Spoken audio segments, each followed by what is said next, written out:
അല്ല, ഇപ്പോൾ ഒരു സമകാലിക പശ്ചാത്തലത്തിൽ നമ്മുടെ സാഹിത്യ അക്കാദമി ചെയർമാൻ്റെ ചില പ്രസ്താവനകൾ, അത് ഒരു തുടർ ഭരണം പോലും പാടില്ല എന്നൊക്കെയുള്ള വളരെ ഗുരുതരമായ ഒരു പരാമർശങ്ങളും പ്രതികരണങ്ങളും ഒക്കെ വന്നു.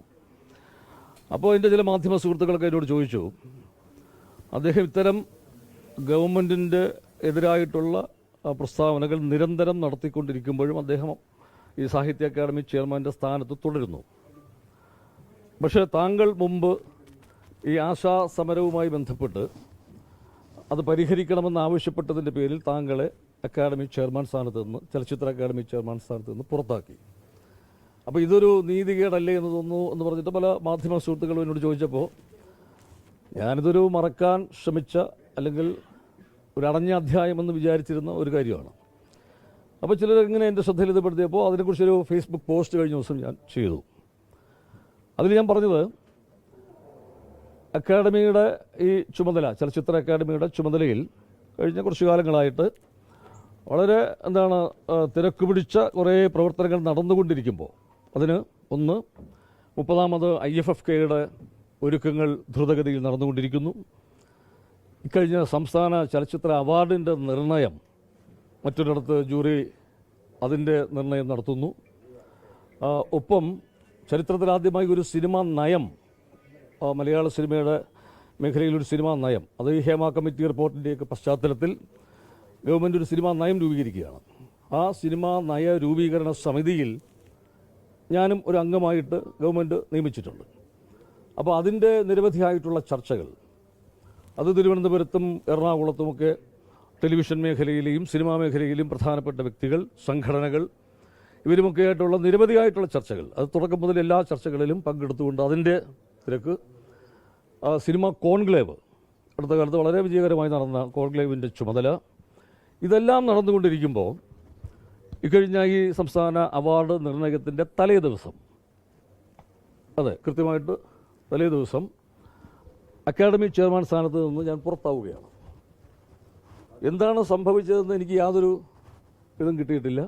ഈ നിമിഷം വരെ ഒരു ഔദ്യോഗികമായ ഒരു അറിയിപ്പും ആ കാര്യത്തിൽ ലഭിച്ചിട്ടുമില്ല.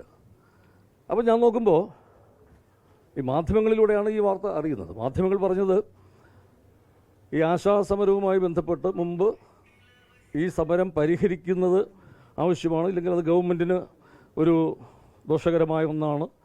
അത് തീർച്ചയായിട്ടും ഒരു സാംസ്കാരിക സംഗമം, അന്താരാഷ്ട്ര സംഗമം കൊച്ചിയിൽ നടക്കാൻ പോകുന്നു.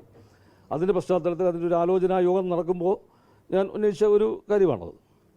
അപ്പോൾ ഇത്രയും ഒരു വലിയൊരു സാംസ്കാരിക സംഗമം, മാനവികതയും മനുഷ്യസ്നേഹവും ഒക്കെ പറഞ്ഞുകൊണ്ട് നമ്മൾ ചെയ്യുമ്പോൾ, അതിനു മുമ്പ് ഈ സെക്രട്ടേറിയറ്റ് നടയിൽ ഇങ്ങനെ കുറേ ആശാ വർക്കർമാർ സമരം ചെയ്യുന്നു. അവർ ആ സമരം, അതിൻ്റെ രാഷ്ട്രീയത്തിലേക്കൊന്നും ഞാൻ കടക്കുന്നില്ല. അത് എന്തു തന്നെയായിരുന്നാലും ശരി, അതൊന്നും പൊതുസമൂഹത്തെ പൂർണ്ണമായും ബോധ്യപ്പെടുത്താനും പറ്റിയിട്ടില്ല. അപ്പോൾ ആ അവസ്ഥയിൽ അത് എത്രയും പെട്ടെന്ന് പരിഹരിച്ചില്ല എങ്കിൽ അത് ഗവൺമെൻറ്റിന് ദോഷം ചെയ്യുന്ന വളരെ സദുദ്ദേശപരമായ ഒരു അഭിപ്രായം, അത് വളരെ പോസിറ്റീവായിട്ട് കാണേണ്ട ഒരു അഭിപ്രായമാണ്. അത് ഞാൻ പ്രകടിപ്പിച്ചതിൻ്റെ പേരിലാണ് ഈ ഒരു എന്ത് അടിയന്തര സാഹചര്യമാണ് ഇപ്പോൾ ഇങ്ങനെ ഇത്രയും പ്രവർത്തനങ്ങൾക്ക് ചുമതല വഹിച്ചുകൊണ്ടിരിക്കുന്ന സമയത്ത് ആ സ്ഥാനത്ത് നിന്ന് തന്നെ പുറത്താക്കി എന്നുള്ളത് മറ്റൊരു കാരണവും കാണുന്നില്ല. അപ്പോൾ മാധ്യമങ്ങളിലൂടെ അറിഞ്ഞത് അങ്ങനെയാണ്. അതിൻ്റെ അറിയിപ്പ് പോലും തന്നില്ല. അപ്പോൾ ഈ പുറത്താക്കി അല്ലെങ്കിൽ അവിടെ നിന്ന് മാറ്റി, അതൊക്കെ ഗവൺമെൻറ്റിൻ്റെ വിവേചന അധികാരമാണ്. അതിനകത്തൊന്നും എനിക്ക് അഭിപ്രായം പറയാനില്ല. പക്ഷേ നമ്മളൊരു സ്ഥാനത്ത് കുറച്ച് കാലമായിട്ട് പ്രവർത്തിക്കുന്നു, അവിടെ നിന്ന് പിരിഞ്ഞു പോകുമ്പോൾ അല്ലെങ്കിൽ അവിടെ നിന്ന് പോകുമ്പോൾ ഈ കൂടെ പ്രവർത്തിച്ച കുറേ സഹപ്രവർത്തകരുണ്ട്, വളരെ ആത്മാർത്ഥതയോടുകൂടി എന്നോടൊപ്പം നിന്ന് അവരോടൊരു നന്ദി പറയാനുള്ള അവസരം പോലും ലഭിച്ചില്ല എന്നുള്ളതാണ് എൻ്റെ വിഷമം.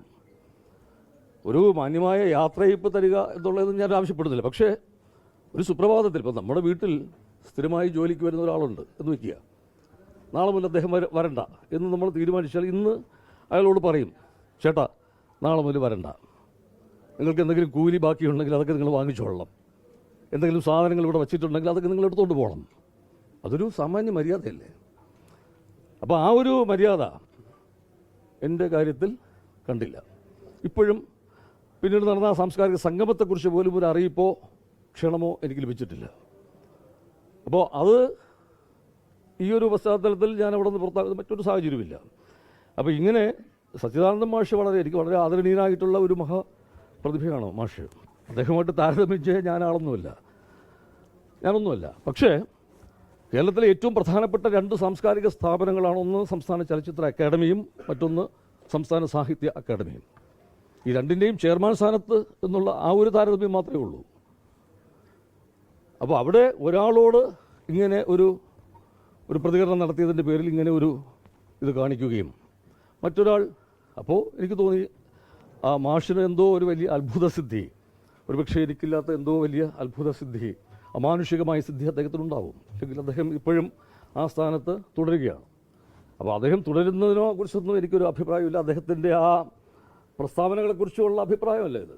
അപ്പോൾ അവിടെ ഒരു നീതി നിഷേധം അല്ലെങ്കിൽ ഒരു എന്താണ്, അതൊരു സാമാന്യ നീതിയുടെ ഒരു വിഷയമാണ്.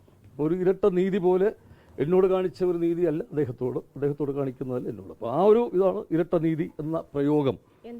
അത് പറഞ്ഞു അതെനിക്കറിയില്ല. അതിനകത്ത് ആ ഒരു സെന്റൻസ് ഞാൻ പറഞ്ഞു കേട്ടോ. അതിന് എന്തെങ്കിലും വിധേയത്വമാണോ, എന്തെങ്കിലും വിനീതത്വമാണോ, എന്തെങ്കിലും വരേണ്യതയോടുള്ള ഒരു വിനീതത്വമോ വിധേയത്വമാണോ എന്നൊക്കെ ഞാൻ ആ ഫേസ്ബുക്ക് പോസ്റ്റിൽ ചോദിച്ചിട്ടുണ്ട്. എനിക്കറിയില്ല. മറ്റൊരു കാര്യം, കഠിനാധ്വാനത്തിനും ആത്മാർത്ഥതയോടെയുള്ള പ്രവർത്തനത്തിനും ലഭിച്ച ഒരു മറുപടിയാണോ ഇതൊന്നും സാർ ചോദിക്കുന്നുണ്ട്. എന്തുകൊണ്ടാണ്? കാരണം ഈ പറയുന്നത് പോലെ തന്നെ IFFKയുടെ സമയത്തൊക്കെ ആത്മാർത്ഥമായിട്ടുള്ള പ്രവർത്തനങ്ങളെല്ലാം അല്ല, ഞാൻ അവിടെ ഒരു 2.5 വർഷം ആദ്യം വൈസ് ചെയർമാനായിട്ടാണ് പ്രവർത്തിക്കുന്നത്. അതിൻ്റെ ഒരു പശ്ചാത്തലം കൂടി പറയാം. ഞാൻ മുമ്പ് കോളേജിൽ പഠിക്കുമ്പോൾ ഒരു KSUവിൻ്റെ സ്ഥാനാർത്ഥിയായിട്ടൊക്കെ മത്സരിച്ചതാണ് വിദ്യാർത്ഥി കാലത്ത്. ഞാനാണ് പിന്നീട് PA ബക്കർ സാറ് സഖാവ് കൃഷ്ണപിള്ള എന്ന് പറയുന്ന കേരളത്തിലെ കമ്മ്യൂണിസ്റ്റ് പാർട്ടിയുടെ സ്ഥാപക നേതാവ്, അദ്ദേഹത്തിൻ്റെ ജീവചരിത്രം ആക്കിയപ്പോൾ സഖാവ് കൃഷ്ണപിള്ളയായിട്ട് അഭിനയിപ്പിച്ചത് തന്നെയാണ്. അങ്ങനെ സഖാവ് P. കൃഷ്ണപിള്ള എന്ന് പറയുന്ന ആ മഹാവ്യക്തിത്വം, വിപ്ലവത്തിൻ്റെ സൂര്യ തേജസ്, പോരാട്ടവീര്യം, അദ്ദേഹത്തിൻ്റെ ഒരു ജീവിതത്തിൻ്റെ വിശുദ്ധി, ലാളിത്യം, ആത്മാർത്ഥത, സത്യസന്ധത, മനുഷ്യപക്ഷത്ത് നിൽക്കുന്ന നിലപാടുകൾ, ഇതെല്ലാം കണ്ടിട്ടാണ് എനിക്ക് ഈ കമ്മ്യൂണിസ്റ്റ് പ്രസ്ഥാനത്തോടും കമ്മ്യൂണിസത്തോടുമൊക്കെ ഉള്ളൊരു ആഭിമുഖ്യം ഉണ്ടാവുന്നത്. അപ്പോൾ അതുവരെ ഉണ്ടായിരുന്ന എൻ്റെ ഒരു ചിന്തകളിൽ നിന്നൊക്കെ ഒരു മാറ്റം ഉണ്ടാവുകയും പിന്നെ കമ്മ്യൂണിസം എന്താണെന്ന് അറിയാൻ ശ്രമിക്കുന്നു. അത് മനുഷ്യൻ്റെ ഏറ്റവും വലിയൊരു വിമോചനത്തിൻ്റെ ഒരു തത്വശാസ്ത്രമാണ്. എല്ലാ മനുഷ്യർക്കും ഒരേ സമത്വത്തിൻ്റെ ഒരു നല്ല ഭാവി, സമഭാവനയുടെ, എല്ലാ മനുഷ്യർക്കും ശോഭനമായ ഒരു ഭാവി പ്രദാനം ചെയ്യുന്ന അങ്ങനെ ഒരു വലിയ ഒരു തത്വശാസ്ത്രം, ഒരു വലിയ ഒരു ചിന്ത. അപ്പോൾ അതിൻ്റെ പക്ഷം ചേർന്നുകൊണ്ട് കഴിഞ്ഞ ഏതാണ്ട് ഒരു 35ഓളം വർഷമായി അതിൻ്റെ പക്ഷത്ത് നിൽക്കുന്ന, ഒരിക്കലും പാർട്ടി അംഗത്വം എനിക്കില്ല, പക്ഷേ പാർട്ടിയുടെ കൂടെ അല്ലെങ്കിൽ ആ ഒരു കമ്മ്യൂണിസ്റ്റ് ആശയങ്ങളുടെ ഒരു സഹയാത്രികനായി തുടരുന്ന ആളാണ്. അങ്ങനെ ഇരിക്കുമ്പോഴാണ് എൻ്റെ ചില ലേഖനങ്ങൾ, എൻ്റെ ചില നിലപാടുകൾ, പ്രത്യേകിച്ചും കർഷക സമരത്തെക്കുറിച്ച്, ഇന്ധന വില വർധനവിനെക്കുറിച്ചൊക്കെയുള്ള ചില ലേഖനങ്ങളൊക്കെ ചില പത്രമാധ്യമങ്ങളിലൊക്കെ എഡിറ്റോറിയൽ പേജിലൊക്കെ വരുന്നു. എൻ്റെ ചില പ്രതികരണങ്ങൾ കാണുന്നു. ഇതൊക്കെ കണ്ടിട്ടാണ് കോടിയേരി ബാലകൃഷ്ണൻ സഖാവ് സെക്രട്ടറി ആയിരുന്ന സമയത്ത് ചലച്ചിത്ര അക്കാദമിയുടെ ഇങ്ങനെ ഒരു വൈസ് ചെയർമാൻ സ്ഥാനം ചുമതലയേൽക്കണമെന്ന് എന്നോട് ആവശ്യപ്പെട്ടത്. അങ്ങനെയാണ് ഞാൻ ആ ഒരു ചുമതലയിലേക്ക് വരുന്നത്. അപ്പോഴും ഞാനൊരു സംഗീത നാടക അക്കാദമിയുടെയൊക്കെ ചുമതലയാണെങ്കിൽ നന്നായി എന്ന്, കാരണം ഞാൻ സ്കൂൾ ഓഫ് ഡ്രാമയിൽ നിന്നൊക്കെ ബിരുദം നേടിയ ആളാണ്. അതാണ് ഞാൻ അങ്ങനെയാണെങ്കിൽ താല്പര്യം കാണിച്ചു. പക്ഷേ പിന്നീട് വളരെ നിർബന്ധപൂർവ്വം ഈ ഒരു ആവശ്യം വരുന്നു. ഞാനത് അങ്ങനെയാണ് ആ ഒരു സ്ഥാനത്തേക്ക് വരുന്നത്. അത് കഴിഞ്ഞിട്ടാണ് പിന്നീട് ചെയർമാൻ്റെ ചുമതലയിലേക്ക് വീണ്ടും മാറ്റുന്നത്. അപ്പോൾ ഈ ആദ്യത്തെ 2.5 വർഷക്കാലം ഈ വൈസ് ചെയർമാനായിട്ട് ചുമതല ഏൽക്കുമ്പോൾ, അത് ഞാൻ എവിടെയും പറയാത്ത കാര്യമാണ്, മാസം 10,000 രൂപയാണ് ആകെ ഓണറേറിയം എന്ന് പറയുന്നത്. അതൊരു വലിയ തുകയുടെ വലിപ്പത്തെക്കുറിച്ചല്ല. ഇത് പറ്റിക്കൊണ്ടാണ് ഒരു സിനിമ പോലും ചെയ്യാതെ പൂർണ്ണ സമയം, അപ്പോൾ താങ്കൾ ആത്മാർത്ഥമായും കഠിനാധ്വാനത്തിൻ്റെ കാര്യം ചോദിച്ചല്ലോ, അപ്പോൾ പൂർണ്ണ സമയം ഇതിനു വേണ്ടിയിട്ട് ചെലവഴിക്കുകയും എല്ലാ കാര്യങ്ങളിലും കൂടെ നിന്ന് പ്രവർത്തിക്കുകയും ചെയ്തത്. അപ്പോൾ അതൊന്നും അപ്പോഴും നമ്മൾ ഒരു സിനിമാ താരം എന്നൊക്കെയുള്ള ഒരു പരിഗണന വെച്ചിട്ട് ചില പരിപാടികൾക്ക് വിളിക്കുമ്പോൾ കിട്ടുന്ന ചില എന്താണ് അവരുടെ പ്രതിഫലമൊക്കെ വെച്ചിട്ടാണ് എൻ്റെ ഒരു ജീവിതം തന്നെ മുന്നോട്ട് പോയത്. അപ്പോൾ അത്രയും നമ്മളൊരു അർപ്പണബോധത്തോടു കൂടി ചെയ്ത ഒരു ഇടം, ഒരു പ്രവൃത്തി, അവിടെ നിന്ന് പറഞ്ഞു വിടുമ്പോൾ അതിനൊരു മാന്യത ഉണ്ടാകണം എന്ന് ഉള്ള അതൊരു സാധാരണ മനുഷ്യൻ്റെ ഒരു വികാരം അല്ലെങ്കിൽ ഒരു പ്രതികരണം, അത്രയേ ഉള്ളൂ. ഇല്ല മന്ത്രിയും പിന്നീട് ഈ IFFKയുടെയൊക്കെ സംഘാടക സമിതി രൂപീകരണ സമയത്തൊക്കെ പറഞ്ഞത് പ്രേംകുമാർ ചെയർമാൻ എന്നുള്ള നിലയിൽ ഏറ്റവും മികച്ച പ്രവർത്തനമാണ് നൽകിയതെന്ന് വളരെ പ്രകീർത്തിക്കുകയുണ്ടായി.